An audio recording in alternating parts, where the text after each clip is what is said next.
ಸೈನಿಕರ ಸಾವನ್ನು ಸಂಭ್ರಮಿಸಿದ್ದಾರೆ ಕಿಡಿಗೇಡಿಗಳು. ರಾಯಚೂರು ಜಿಲ್ಲೆ ಮಸ್ಕಿ ತಾಲೂಕಿನ ತಲೇಖಾನ್ ಗ್ರಾಮದಲ್ಲಿ ವಿಕೃತಿ ಮೆರೆದಿದ್ದಾರೆ. ಇದು ಸಂಬಂಧಪಟ್ಟಂತೆ ಬ್ರೇಕಿಂಗ್ ನ್ಯೂಸ್ ಬರ್ತಿದೆ.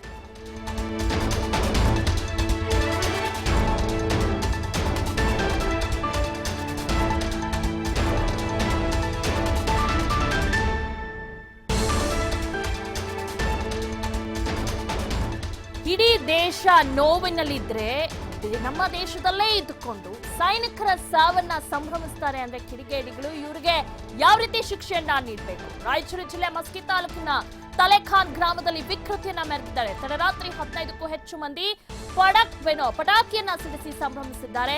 ಹಸಿರು ಬಣ್ಣ ಪರಸ್ಪರ ಎರಚಿಕೊಂಡು ಸಂಭ್ರಮಾಚರಣೆ ಮಾಡಿದ್ದಾರೆ.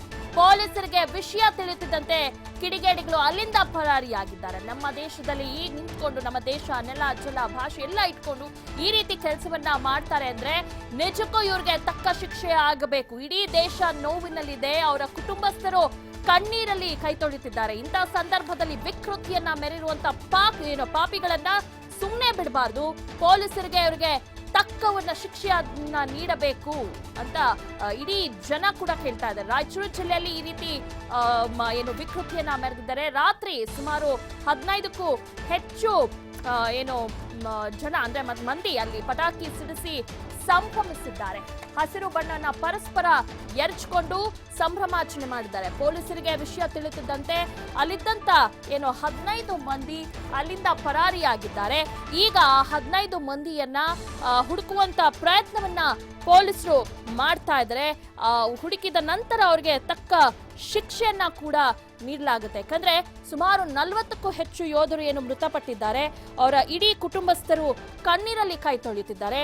ಇಂಥ ಸಂದರ್ಭದಲ್ಲಿ ಇಂಥ ಪಾಪಿಗಳು, ಇಂಥ ವಿಕೃತಿ ಮೆರೆಯುವಂತ ಪಾಪಿಗಳಿಗೆ ತಕ್ಕ ಶಿಕ್ಷೆಯನ್ನ ನೀಡಬೇಕು ಅಂತ ರಾಯಚೂರು ಜಿಲ್ಲೆಯಲ್ಲಿ ಈ ರೀತಿ ಘಟನೆ ನಡೆದಿರುವಂತದ್ದು.